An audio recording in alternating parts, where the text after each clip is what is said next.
Hello. Welcome back sa channel natin, and today mag-aayos tayo ng power station. Ito yung Ubao EN200W. Ito yung unit natin. Ang issue daw nito ay namamatay agad kahit kaka-charge lang. Matagal atang hindi nagamit ng may-ari, at nung gagamitin na, yun na, madali nang malobat. Usually kapag ganyan na iniwan nyo, in-store nyo, at matagal nyo hindi ginamit, may possibility masira yung battery. So, ang possible na nangyari ay nasira yung battery, nawala sa balance, kaya pag ginagamit, madali nang malobat. I-test natin. Try natin i-charge. Nagcha-charge pa. Pwede din siyang i-charge gamit ang DC. 12 volts to 24 volts ang input. 60 watts. Gumagana din. And then balikan natin to kapag puno na. So ayan, iniwan na natin siya overnight. At ayan, nagcha-charge pa rin siya na dapat ay puno na. So may nangyayari talaga sa battery niya. Sa tingin ko ay hindi niya ma-reach yung full voltage ng battery para masabi niyang fully charged siya. Kaya tinatry niya mag-charge pero tumitigil yung BMS kasi nga possible unbalance yung cells. Tignan natin kung anong problema ng battery. So solid pala tong harap. Solid din yung likod. Mukhang merong gap dito. So baka yan lang.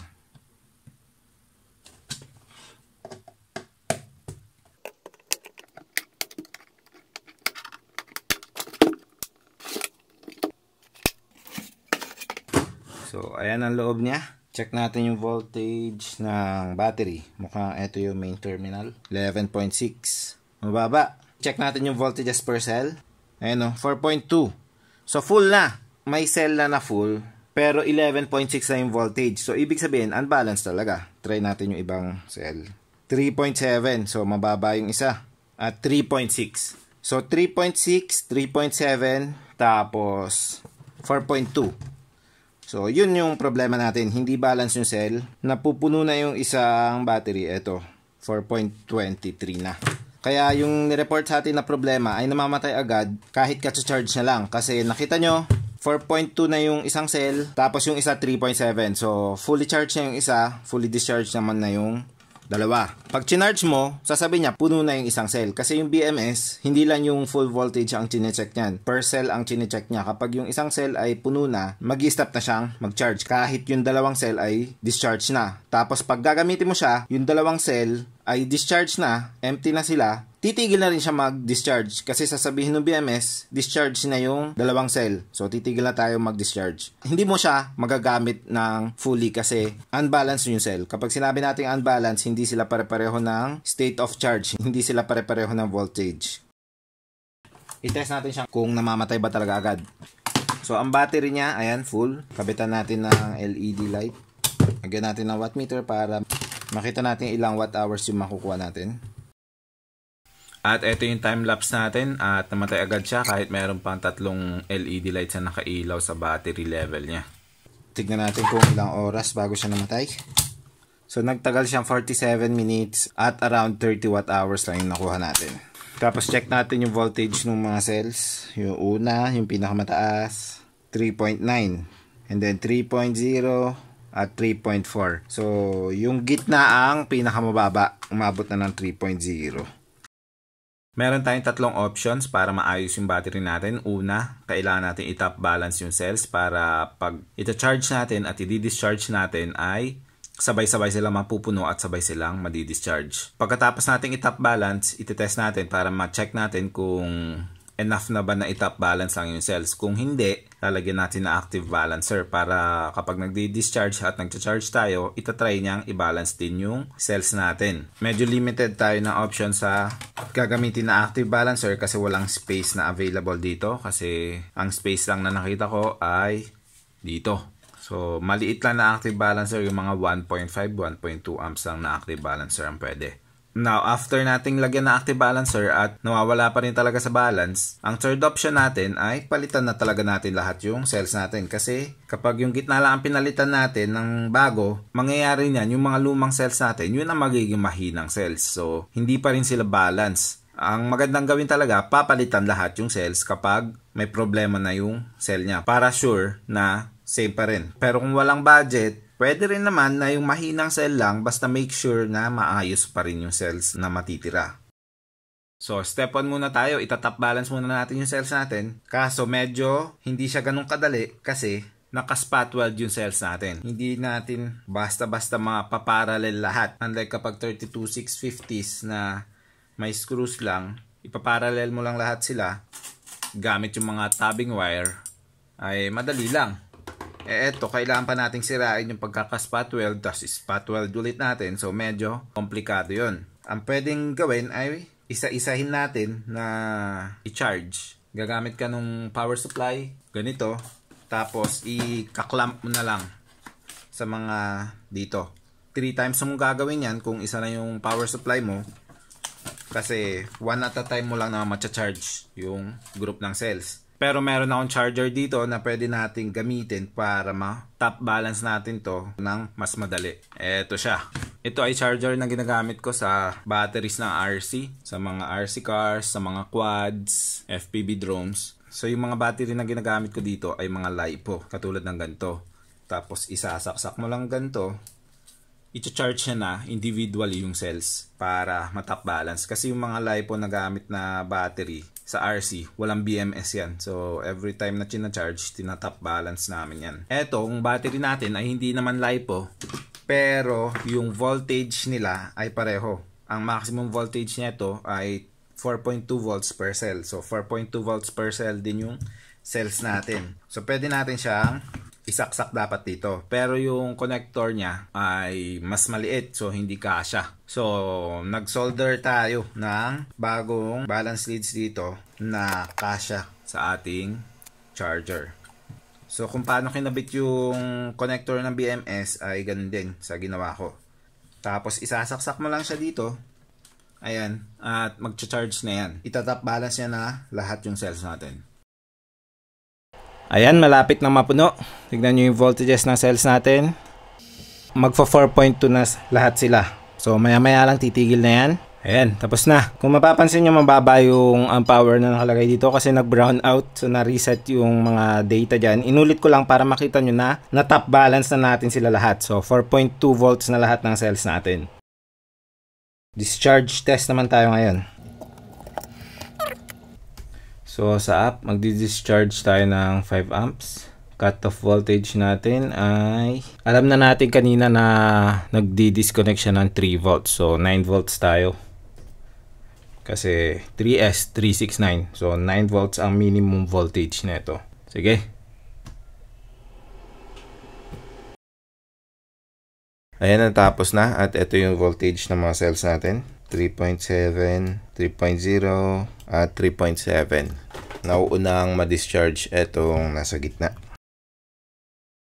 Ayan, fully charged na. At makikita nyo, tumigil na mag-blink yung LEDs natin. Unlike before na hindi tumitigil mag-blink yung pang-apat. Check natin yung voltages. Unang cell natin, 4.2. Pangalawa, 4.19. At pangatlo, 4.17. So, magkakalapit naman. Acceptable na. Discharge test na tayo na gamit yung LED light natin. Ayan. So, babalikan natin to mga after 4 hours siguro. So, ang result nung nakuha natin dun sa capacity testing natin ay 70 to 80 watt hours. So, mas tumaas siya from 30 watt hours na nakuha natin before. Pero mababa pa rin siya sa 190 watt hours na capacity dapat niya itong buong battery natin. Since super baba nung nakuha natin, most likely yung mahinang cell natin ay mababa na talaga ang capacity. So, kinapacity test natin yung tatlong groups ng cells natin at nalaman natin na yung weak cell natin ay nasa 8.8 amp hours na lang yung capacity. Ito pong isang group ng cell ay mayroong 8 pieces na tig 2.2 amp hour yung capacity, which is ang total niya dapat ay 17.6 amp hour. So, yung dalawang groups natin, tama pa naman yung capacity, while yung mahina natin, super baba na. Ang next step dapat natin dito ay lalagyan natin ng active balancer, pero hindi na masyado makakatulong ang active balancer kapag super baba na nung capacity ng isang cell. Itatry niya pa rin i-balance yan, pero since masyadong malayo yung capacity nila, mawawala at mawawala sa balance yan habang ginagamit nyo. nyo. So ang suggestion ko dun sa may-ari ay palitan yung buong battery, kasi kung isa lang din naman ang papalitan natin, ang mangyayari niyan, yung mga lumang cell natin, yun na yung magiging weak cell natin ngayon. So may possibility pa rin mawala sa balance kapag ganun. Pero pagpapalitan kasi lahat, kung kukomputin nyo 24 pieces to ng 18650 na cells, tapos kung maganda pa yung cell na ilalagay natin para tumaas sana yung capacity, ay parang bumili ka na rin ng bagong power station. So napagdesisyon na ng may-ari na yung gitna na lang ang palitan. Magre-rely na lang tayo sa active balancer para itry pa rin niyang i-balance yung cell natin kahit na bago tong nasa gitna at luma pa rin yung dalawang group na cells natin. Ngayon, while waiting dun sa replacement cells natin, napansin ko na yung etong group na cells natin dito ay bumabagsak yung voltage. So tingnan nyo. So eto yung isang cell natin, 4.19 volts. Tapos yung weak na cell natin, 4.2. While yung isang cell natin, 4.11. Nagse-self-discharge yung isang cell natin. Pero nung kinapacity test ko siya, ay 17 amp hour pa rin yung capacity niya. So, okay pa rin yung capacity niya. Yun lang, pwede tayong magka-issue dito sa isang group ng cell na to. Pero wala na tayong budget, so mag-rely na lang tayo sa active balancer na i-balance niya to kapag bumabagsak yung voltage niya to. Pwede rin siguro nating hanapin mamaya yung cells na nagtatry mag-discharge ng buong group ng cells na to. Yung ipapalit natin na cells ay ito. So, ito ay EVE cells na 2.5 amp hour yung capacity. So, mas mataas siya kaysa sa 2.2 amp hour na capacity nitong lumang cells natin. Pero okay lang yon, kasi ang mangyayari lang naman kapag nag-series ka ng mas mababang capacity sa mga mas mataas na capacity, ang magiging capacity ng buong battery mo ay yung pinakamababang capacity ng cell. So, in our case, magiging ganun pa rin. 17 amp hour pa rin yung capacity ng isang group ng cells. At yung BMS na bahala para hindi niya ma-over-discharge yung mga mas mababang capacity na cells. May active balancer naman tayo, so yung active balancer na rin ang magbabalance in case mawala sa balance yung mga cells natin. Next step ay i-test muna natin yung mga bagong cells natin para sure na maayos yung capacity nila. So gagamit tayo ng Litokala Li500 na pang capacity test. Yung testing natin, isi-set lang natin sa NOR test. So habang nagka-capacity test yung bagong cells natin, i-disassemble na natin yung battery natin. Ang plan ko before ay ipupush out lang sana natin itong nasa gitna. Kaso mukhang magandang tanggalin na rin itong mga to para mahanap natin yung mahinang cell.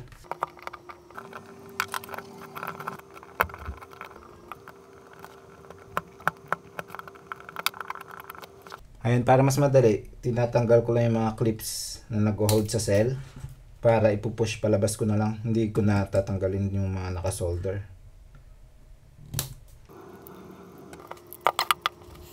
Ayun ko lang naisip, dapat pala bago natin tinanggal yung connection dito ay chinarge muna natin para sabay-sabay silang mapupuno, and then malalaman natin kung sino yung unang nadi-discharge.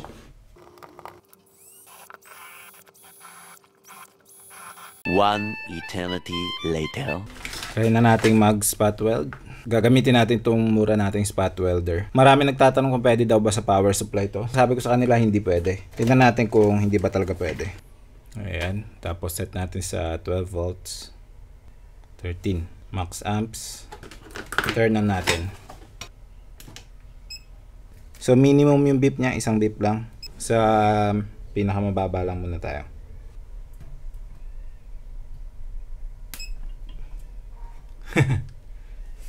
Nag-beep naman pero wala siyang na spot weld.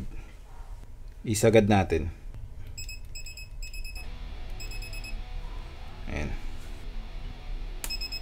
So hindi gagana ang power supply kasi hindi niya kayang i-provide yung amps na kailangan nito.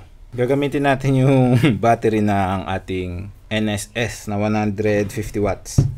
Tinanggal natin kasi gumagawa tayo ng video na papalitan natin yung battery ng ating NSS into LiFePO4.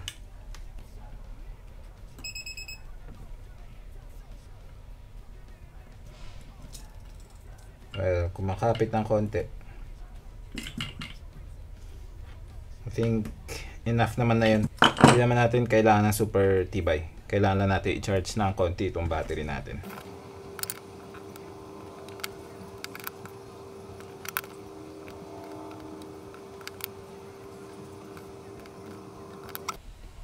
Ayan, charge natin ng 4.2 volts. Hintayin lang natin mag 4.2 and then tanggalin natin itong mga tabs. And then hopefully may bumagsak na voltage na isa lang para pwede natin palitan. At hindi natin papalitan yung buong mga to. I-check ko rin itong mga to kung meron tayong salvage na ipapalit sa magdi-discharge dito.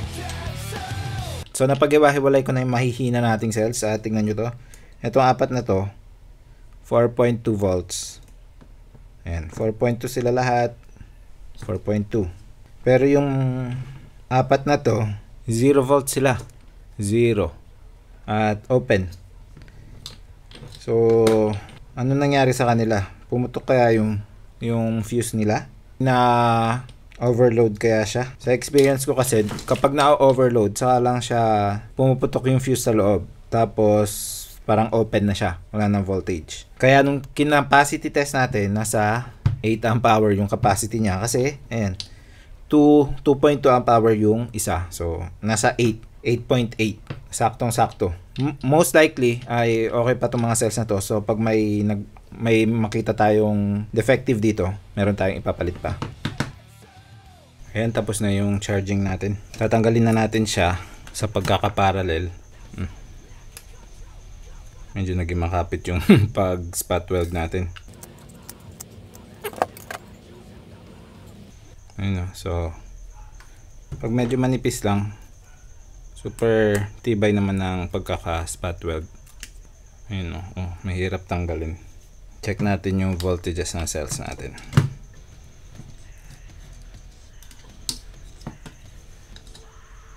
Ayun, 4.2. 4.20 lahat sila. Ayan. Pag bagong charge, maabot talaga ng 4.2. Pero pag iniwan mo na, yan, bumababa siya ng 4.1. So, bukas, babalikan natin to. Tignan natin kung sino yung pinakamababang voltage. Yan, tapos na yung capacity testing natin. At yung mga capacity natin nasa 2,600, 2,700. Tapos yung iniwan natin na cells, eto na. 4.2. 4.0. Ayun. 4.2, 4.2. So, ayun yung problematic na cell natin. Ayan. So, 4.0 na siya. Alam na natin yung ating tatanggalin na cell. Tanggalin na natin at buuin na natin itong battery natin.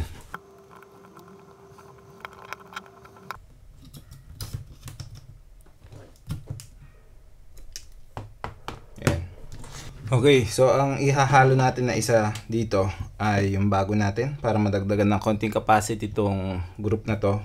Tapos i-swap natin ito dito. Ayan.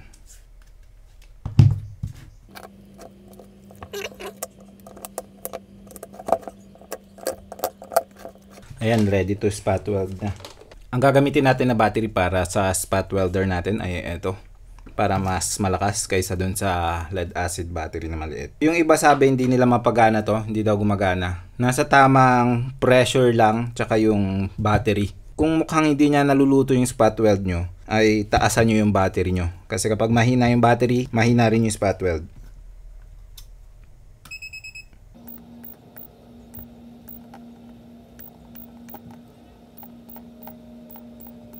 Linisin ko lang muna itong mga to. Kasi kapag may mga nakabukol pa, hindi nag-spot weld na maayos.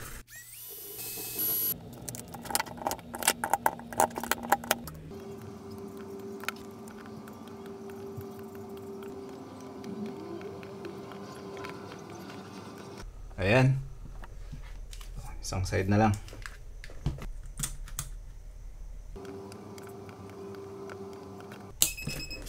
Pag hindi mo na-press ng mabuti, yan ang nangyayari. Natutunaw.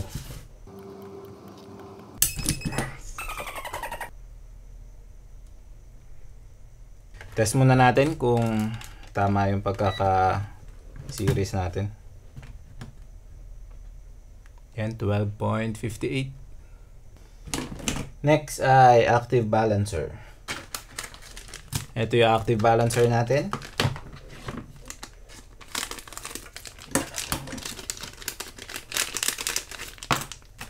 So, maliit lang siya.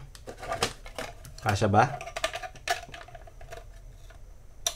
Mukhang kasya naman. So, pareho lang siya kung paano ikabit ng BMS. 4S yung pinadala sa atin. 3S ang in-order ko, pero pwede itong gamitin as 3S. I-double check natin yung instruction. So, ayun nga, eto. B4 Plus can be suspended without connection. So, yun nga, etong wire na to ang hindi ikakabit. Connect na natin siya.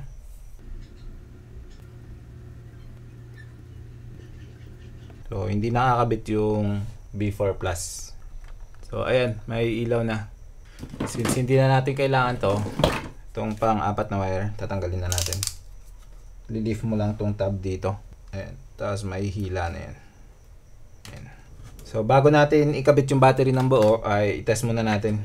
So, temporary muna ang kabit. Para in case lang magka-problema, hindi mahirap tanggalin. Test natin. So, pag bagong kabit, hindi siya magte-turn on. Para ma-activate siya, kailangan mong i-charge. Ito, 12 volts na DC. Ito try siya mag-charge. Empty daw yung battery. Ang battery voltage natin ay bet mababa. 12.5. Pero dito, 8.5 lang.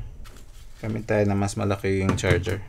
Ayun. So, kailangan lang malakas na charger. 12.5 na. So, tumaas na rin yung level ng battery dito. Yung kanina kasi 12 volts lang yung output nung charger natin. Tapos, etong sinaksak ko na bago ay 19 volts yung output. Kailangan lang ng mas mataas na voltage para magising niya yung battery. Last time, ang ginamit ko ay USB-C. So, pwede rin yun kung wala kayong charger na ganito. So, hindi muna natin kakabit yung active balancer natin. Tignan lang natin kung paano mag-behave yung battery natin. Tapos, i-discharge natin mamaya pag puno na sila. Pwede na nating i-discharge test para makita natin kung ilang watt hours yung makukuha natin. Before, ang pinakamataas, 70 watt hours. Nung hindi pa natin naaayos, 30 watt hours lang. Kakabit natin yung ating watt meter. And yung ating LED light. Titignan natin kung ilang minuto siya magtatagal at kung ilang watt hours yung makukuha natin sa battery. Ayan, namatay na. Check na natin kung ilang watt hours ang nakuha natin. Nagtagal ng 194 minutes, which is 3.2 hours. Nakakuha tayo ng 140 watt hours. So, nadoble na dun sa 70 watt hours na nakuha natin before. Almost 80% na yun eh. Usually, 80% ang nakukuha. 152 yung 80% neto. 140 yung nakuha natin. So, pwede na. Check natin voltages ng cells natin. Unang cell, 3.12. Pangalawa, 3.36. Mataas. Yun yung bagong cell natin. Tapos, pangatlo, 3.22. Una nang na-discharge itong isang group natin. Pero, kinapacity test na natin yan before. 17 amp hour naman na yung capacity niyan. So, acceptable na. Next ay i-charge natin. Tignan nyo, isang LED light lang yung umiilaw. So, ibig sabihin na empty yung battery natin. Unlike before, 3 yung natitirang LED light niya. Balikan natin bukas. Tignan natin kung full charge. Monitor natin yung voltages. And then, if hindi balance, kakabit natin yung active balancer para makita natin kung nag-work. Ayan, fully charged na. Check natin yung voltages. 4.19, good. 4.18 at 4.20. Ayos. So, pwede na. Last na test lang, kakabit natin to. At titignan natin kung kaya niyang paglapitin yung mga voltages. So, iwan lang muna natin. So, ayan, ilang oras na at pareho pa rin yung voltages ng cells natin. So, I guess kapag mga 100 millivolts lang yung difference ng voltage natin, ay hindi ganun ka-effective to. So, ang gagawin natin ay try natin i-discharge yung isang cell para mas lumayo yung voltage niya. Tignan lang natin kung nag-work yung active balancer. Ayan ay 4.15 na. So, medyo lumalayo. Ayan, may nagpo-flow na. So, kailangan lang talaga maglayo yung mga voltages ng cells nila bago mo makikitang may nagpo-flow na current sa active balancer. So, in-stop ko na at tignan na natin kung mababalance niya. So, after a few minutes ay eto na siya. 4.17 na from 4.15. So, nag-work naman yung active balancer natin. So, I guess ayos na itong power station natin. Ibabalik lang natin yung battery dito. Tapos, isisiksik natin yung active balancer dito. Pag may katanungan po kayo tungkol sa video na to, ay leave lang po kayo ng comment below. Don't forget to like and subscribe, and I will see you again next time. Bye!